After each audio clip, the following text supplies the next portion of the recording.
Alright, hello YouTube viewers and Transformers fans of all ages. This is the TFN Geek coming to you with a random Transformers video review.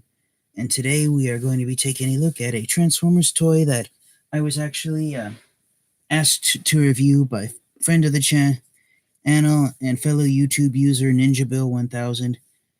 Now, I do not have Facebook, I do not use Facebook, I don't use social media, but NinjaBill1000 in his Facebook group, he informed me today when he did his live streamed video review that he had asked me to, my name was drawn apparently, to review a random Transformers for the week. NinjaBill1000, you're here, hello. So here is my entry for the random Transformers video review that you, NinjaBill1000, asked me to review from your Facebook group. And I don't know if you caught it, but in the live stream chat, I had told you that the Transformers toy I'd be reviewing tonight it was based on the Transformers toy you showed off that you accidentally broke a tab off from a few weeks ago, which was the Transformers Hunt for the Decepticons 2010 or 2011. I can't remember what year it was released, but it was the Voyager class live action movie toy of highbrow. So today we have the second use of that toy mold. This is the Transformers Generations GDO Voyager class Decepticon Powerdive. See what NinjaBill1000. Let's see, Ninja1000. Oh, it wasn't random. Sorry about that, Ninja Bill. Said you were part of a post featuring your channel, actually. It wasn't a challenge. Okay. Well, basically, I apologize for the misunderstanding. I'll remove the words random review from the title of the video. So, a few weeks ago, NinjaBill1000, when he showed off his video review of the Transformers Hunt for the Decepticons Voyager class highbrow toy, it inspired me to do a full-on video review of the toy that ended up being mold mates with that toy. And so here he is in all its splendor and glory, the Transformers Generations GDO Voyager class Decepticon Powerdive. Released in 2012, originally in Hasbro's Asia market. And Hasbro's Asia market, if I remember correctly, it compromises countries such as China, Taiwan, Thailand, Malaysia, Vietnam, Cambodia, Korea, India. It's basic. I think it also encompasses the Philippines and Malaysia. I don't know if it includes Australia and New Zealand, but it's basically all of the countries that comprise Southeast Asia and the South Pacific Islands. And so the Transformers Generations GDO, and it's the three letters GDO. What this Transformers toy line was, in 2012, Hasbro decided to repaint a handful of Transformers toys from the previous 2 years in 2012, the previous 2 years that had been released, actually the previous 3 years, 2009, 2010, and 2011, and released them as exclusive brand new toys of Transformers characters that hadn't been done for a while. And apparently the toys didn't sell too well in Hasbro's Asia market, and there was also at the same time a high demand from Transformers fans in the United States wanting these toys to be released here in North America. So in 2012, for the Christmas shopping season, Hasbro decided to release these toys exclusively at Toys R Us stores here in the United States. And it was later discovered the three-letter acronym for this subgroup of Transformers toys in the Generations toy line, GDO, it stands for Global Development Organization. So, these basically what that meant is that these toys were originally going to be released only in Hasbro's Asia market, and they were not going to be released at all in the United States originally, but due to poor sales in the intended countries that these Transformers toys were sold in and high demand from Transformers fans in the United States, Hasbro decided to reciprocate their original goal for these toys and release them in the United States exclusively at Toys R Us stores. Now, for those of you with a keen eye have noticed, down in the lower right corner of the box, I actually picked up Powerdive at my local Ross Dress for Less store for half of his original price tag. The price tag for these Transformers toys, I believe it was according to Ross, the original price tag was $23, and I think they were $22.99 online. But Ross sold them each for just of 99 each. So there were 3 Voyager-class toys sold in the Generations GDO line.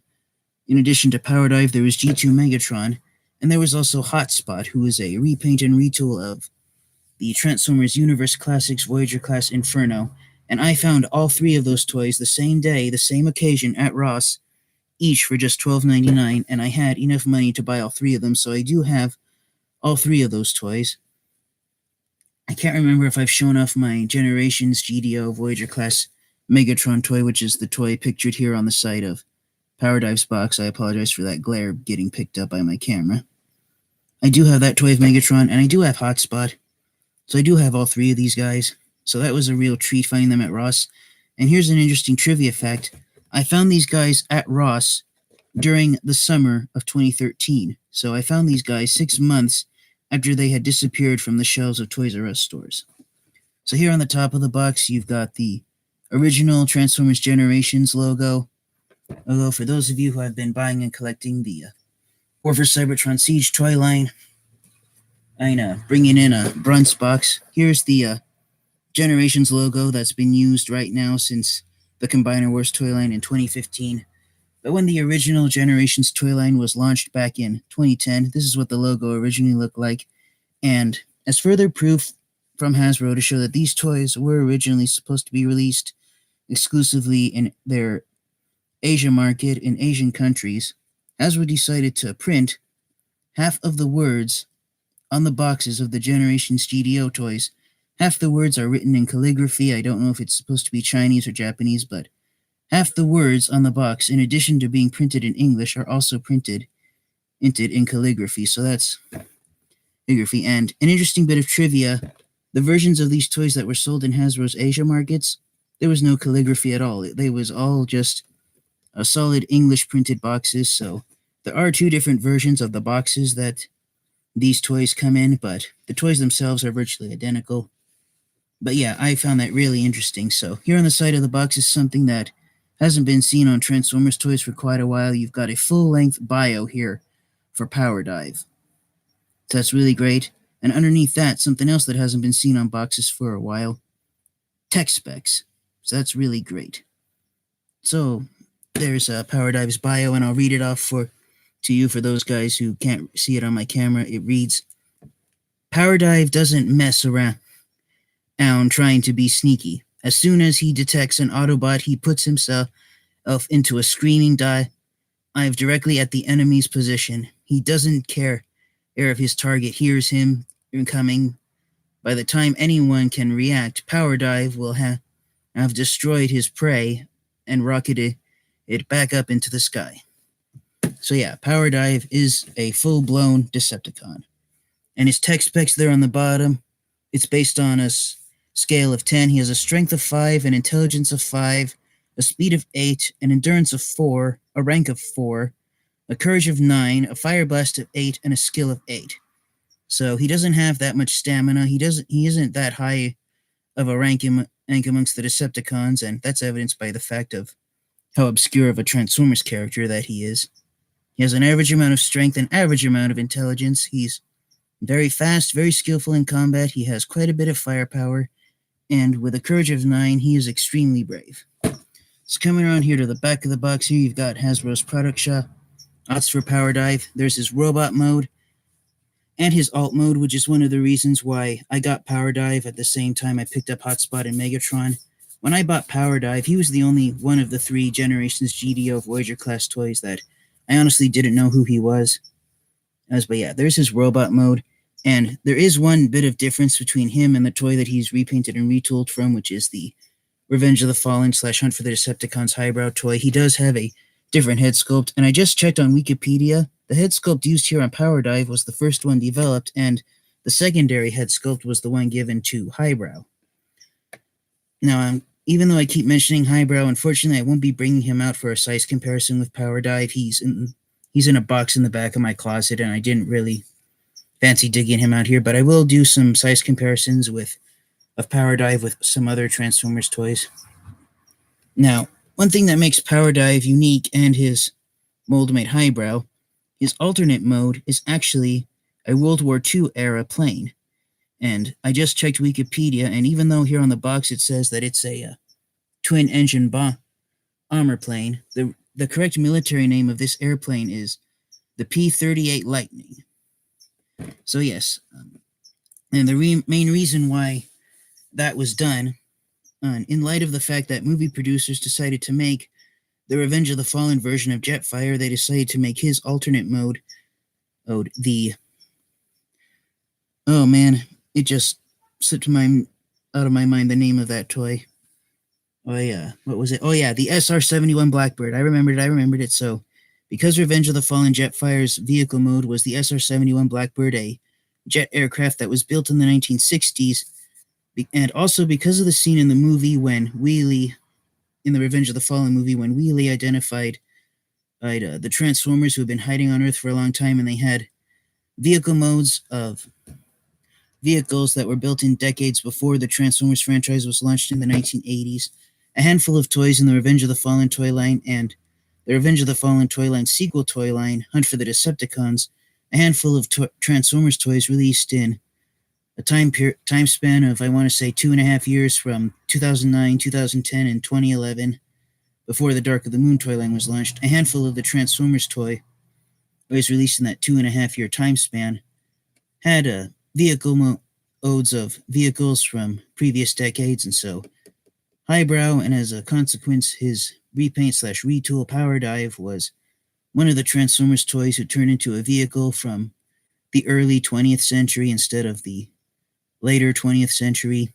Some other toys from the Revenge of the Fallen toy line include a Ransack, who had a biplane, and his subsequent repaints. There was Hunt for the Decepticons Hubcap, who transformed into a 1940/1950 style hot rod odd car, and I can't remember some of the others, but yes. So Powerdive is one of the Transformers characters from that short-lived craze of early 20th century vehicles being given to the Transformers toys and the main toy lines at that time.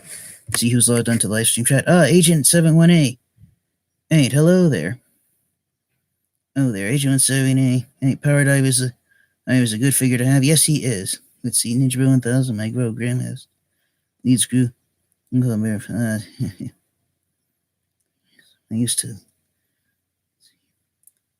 see Agent Ninja Bill 1000. He says that Ransack toy is awesome. I have that. Yes, I still have that. It's just buried in the back of a box. Let's see. Yes, he was repainted into a Red Baron biplane as well. I can't remember the name of that toy. I do not own that one. So now that we've looked at Powerdive's box and how glorious it is, let's move on to Powerdive himself. Oh, and for one last size comparison, here's Powerdive's box. Here's a size comparison of the boxes. Now, unfortunately, right now I don't have any Voyager class toys of the Siege line. I threw out all the Voyager class size boxes from the Siege line that I owned. But for a size comparison with a box from the War for Cybertron Siege toy line, here is Powerdive's box next to Brunt's, and even moving them to the side, even though this box was built for a deluxe class toy and this one for a Voyager class toy, the Voyager class toy boxes from the Siege line are only a few inches bigger than the deluxe class boxes. So yes, in the 7-year time frame from the time this box was released to this one, from 2012 to 2019, even the boxes on Transformers toys have been reduced in size. So without further delay, here is Powerdive himself in all his splendor and glory. I will move the camera in so you can see him a bit. Unfortunately, one complaint I have with Powerdive is that his feet are formed by the tail fin section of his alternate mode, and unfortunately, the feet aren't really flat. So the reason Powerdive is able to stand right here on his own accord is because this is a carpeted surface, and on a flat surface, I honestly don't know if Powerdive would be able to stand on his own 2 feet, or not. So that's one major gripe I have with Powerdive. Another gripe I have with him is how his arms transform. And so even though he does have an elbow joint, if you look at the position of where his fist is located, Powerdive is basically designed so that if you line up his hand and with his arm up to the shoulder and form a straight line, he's basically supposed to have the propellers from his vehicle mode sitting off his arms, but unfortunately they end up sitting at an awkward angle. So that's the other complaint I have with Powerdive. And this is one of the gimmicks he has in his robot mode, is that if you push down on the actual engine blocks for his airplane propellers, then the propellers will spin around. And so you got some nice ratcheting joint going on there. It actually makes a buzzing noise. So that's really interesting. Another gimmick Powerdive has that unfortunately doesn't really work is that he's supposed to flip up this cannon and on him, and unfortunately it doesn't go over his head, which is what it's implied to do in the instruction sheets. So pretty much all it can do is just sit there and dangle off the back like a single engine backpack. But this is just me nitpicking at this point. Like, some people might think this is really good. It's stuff for him. One thing Powerdive does have that Transformers toys haven't had in recent years is that he has actual light piping. I'll try and bring in my flashlight and try to hide the glow of the flashlight, but I don't know how well it's going to come on camera for you guys. I'll try and bring him in a little closer, but if you look right there, he does have some light piping in his eyes. And it's designed to be red. And just like Highbrow, Powerdive has the gimmick where the helmet on the top of his head can actually fold up and down. Setting my flashlight aside. Right, his helmet can fold up and down, so he can have a pilot's visor, just like the pilots of fighter jets do today in the 21st century. So that's another fun little gimmick that Hasbro threw in there to make Powerdive a Transformers toy that you'd want to buy, for lack of better grammar. Now, for a size comparison with another Voyager class Transformers toy, here's Powerdive next to Megatron. And this is one of the more recently released Megatron toys. At least it is the Transformers Generations Selects G2 Combat Hero Megatron. Now, the reason I brought out this version of Megatron is because this is the version of Megatron Powerdive is meant to interact with. So for those of you who don't know who Powerdive is, he is a Decepticon who was actually released in the Transformers Generation 2 toy line back in 1994. And wow, I can't believe that was 25 years ago. The year 1994 was 25 years ago. So Powerdive, for those of you who have never heard of him, Powerdive is one of the Transformers characters created originally for the Generation 2 toy line. And in the Generation 2 toy line, Powerdive, his vehicle mode wasn't an airplane, it was in fact a helicopter. So that's really interesting of Hasbro that they chose to make the updated toy of Powerdive a World War II era plane, while the original Generation 2 toy, which was released in 1994, or 18 years before this toy was it had a helicopter for its alt mode. So, and I checked Wikipedia, and there are only 2 toys of Powerdive that exist. The original Generation 2 figure, which was released in 1994, and this version here, the Generations GDO version of him that was released in 2012. So I myself, as a history buff, I kind of find that somewhat funny that the first toy of this guy that was released was based on a vehicle mode created more recently than the alternate mode of the toy that was released later on.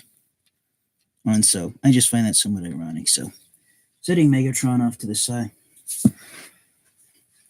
Transformation on Powerdive is no easy piece of cake. It's somewhat complicated. It's not as complicated as Revenge of the Fallen Optimus Prime or Mixmaster, but at the same time, it's not as easy as transforming the War for Cybertron Siege Battle Masters.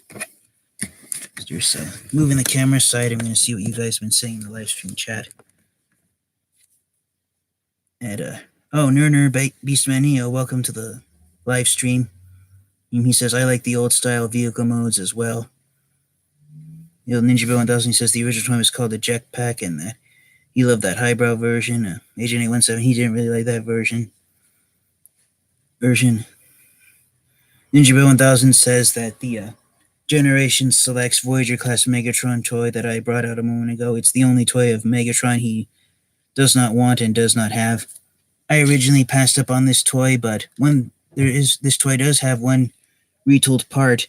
The robot mode head is a different sculpt, but also the neck joint that it sits on has been modified so the head, it no longer sinks down easily like the original Siege Megatron toy does. And when I got this toy, I showed off one of the reasons why it is because I have the toy of Transformers Generations G2 Combat Hero Optimus Prime that this Megatron toy is meant to be rivals with. So that's one of the main reasons I got this Megatron toy.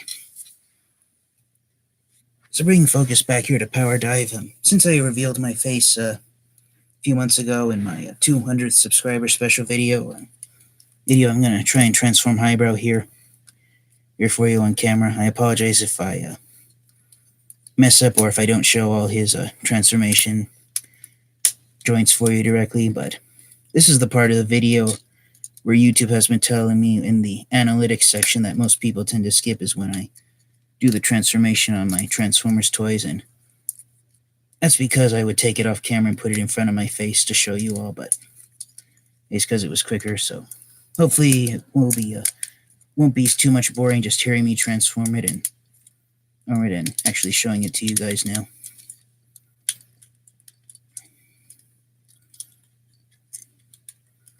Making sure I get everything lined up properly for you.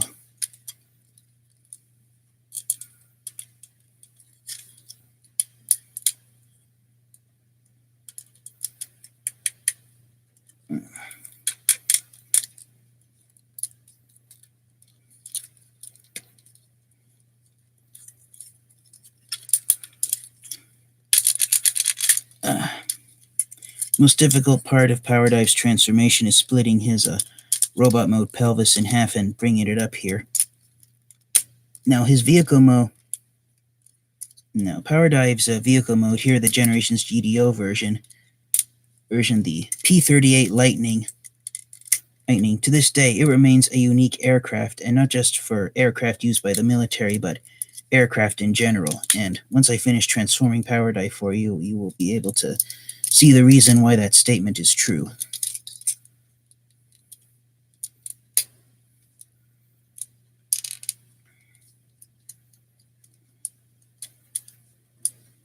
I have to make sure everything is lined up properly.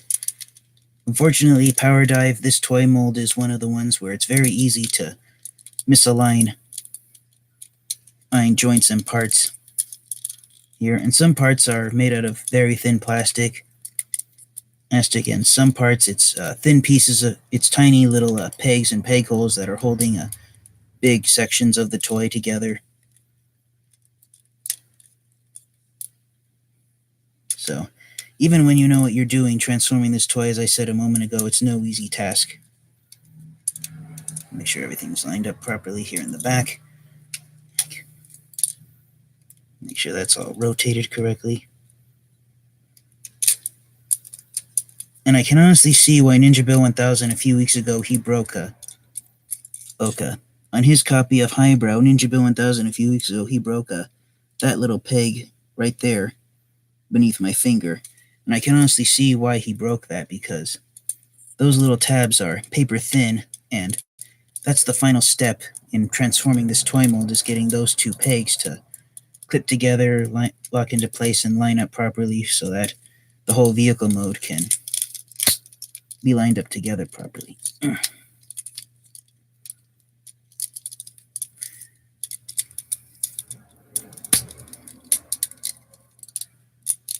Make sure everything is lined up.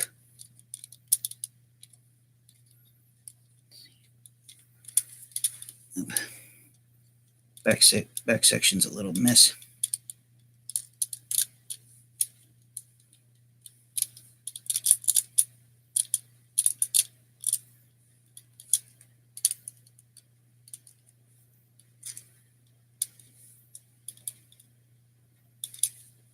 Okay, and then the final step is you open these propellers up,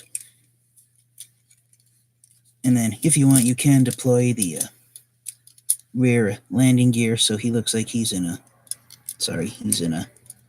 standing position. So here's Powerdive. I have a Ninja Bill 1000. He says he's got to go. Great review. You? Okay, catch you later, Ninja Bill 1000.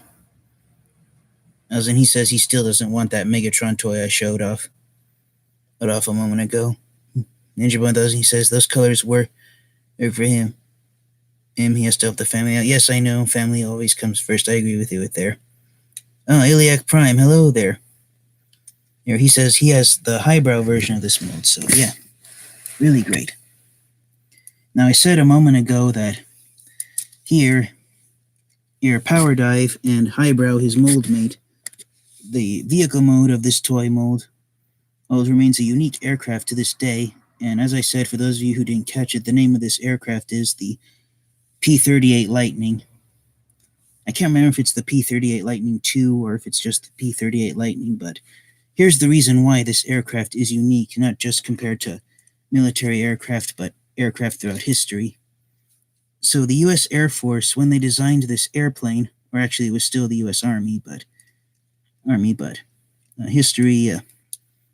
historical accuracy set aside. When the military designed this airplane, to make it unique, what they did is after they designed the main fuselage, which contained the cockpit section that the pilot sits in, which is this clear red plastic here that I'm touching with my finger. After they designed that, they decided when they were building the wings on it, they decided rather than have a solitary plain tail fin extend from behind the cockpit, the tail sections of the aircraft would have two separate bodies, and so the Lightning P-38, it remains one of the only aircraft in history that actually has two tails that are not attached to the center fuselage of the aircraft. So that's really a unique design that hasn't been copied on other aircraft in history, especially jet aircraft. I don't know too much about aerodynamics, but I think if a plane were to travel fast at a faster speed than the one that this one did, I honestly think the double tail fins wouldn't have the aerodynamic support of jet engines. And so, since this is a World War II era plane, it doesn't have jet engines. It has piston engines that were operated by propellers. And that same gimmick in robot mode where you push down on the engine blocks. There's ratchet joints inside that spin the propellers. So if you rotate them fast enough, Powerdive, it does look like he's really flying and the propellers are really spinning. Now, unlike an actual airplane where the propellers rotate in the same direction, here on Powerdive, the propellers spin in opposite directions from each other. So that's the only real gripe I have with Powerdive, is that his propellers aren't able to spin in both directions. They each spin in one direction and they spin away from each other. But that's just me doing a minor nitpicking, and the landing gear can fold up in a way so he can be in a flying position. So now, whoosh, he's flying through the air. So redeploying his landing gear for a quick second. For a quick size comparison, since I did a size comparison with Siege Brunt's box, here is Powerdive next to Brunt. So as you can see here, even back in 2012, using toy molds recycled from the previous 3 individual years of 2009, 2010, and 2011, these Transformers toys back then, despite their flaws, they're still somewhat heftier than Transformers toys released in recent years. Now, I had said a moment ago that I wasn't going to bring out the version of Highbrow that's mold mates with Powerdive, but I will bring out a toy of Highbrow, so for a size comparison with a toy of Highbrow. Highbrow, here is Powerdive next to Titan's Return Highbrow. So yeah, both of these Transformers toys, they've had a toy mold that was a helicopter originally, and years later, Hasbro decided to make them airplanes. And as a history buff, I kind of joked to myself, I don't know if that's an upgrade or a downgrade going from a helicopter, which is an aerial vehicle that was first invented after World War II ended, versus airplanes that were actually invented for World War II. So I'll let you guys decide what you think about that. So setting highbrow off to the side, thank you everyone who tuned into the live stream chat. This has been the TFN Geek, and this has been a video review of the Transformers Generations GDO 2012 Asia Market / Toys R Us exclusive Voyager class Powerdive figure. Powerdive is a Transformers character from the Generations, originally from the Generation 2 toy line, and so, again, it's just me nitpicking, but I kind of think it would have been better. I think Powerdive would have been a much better sold toy if Hasbro had given him the G2 Decepticon logos on his tail fins instead of the G1 inspired versions or the live action movie versions, but that's just me nitpicking. So thank you everyone who tuned into the live stream chat. Ninja Bill 1000, Iliac Prime, David Hill arrived late. Wait, I'm actually just about to sign off, but yes, so this has been a full-on video review of Transformers Generations GDO Voyager class Powerdive. Do I recommend getting Powerdive? I've been adding him to your Transformers collection. I only recommend getting Powerdive if you like the idea of a Decepticon Transformer who transforms into a World War II era plane, and if you like the fact that this Decepticon character is also one of the Decepticons from the Transformers Generation 2 toy line. So, Powerdive, he isn't necessarily a must-have Transformers toy. The main reason I bought him, which I will show off again, Powerdive, when he was released back in 2012, since he was released exclusively at Toys R Us stores here in the United States, he originally had a retail price tag of $23, and I found him at my local Ross Dress for Less store for just $12.99, so that's the main reason I got Powerdive, was because I found him being sold for just half the original retail price. Nice, but yeah, Powerdive, all in all, he is a great toy. So, do I recommend getting him?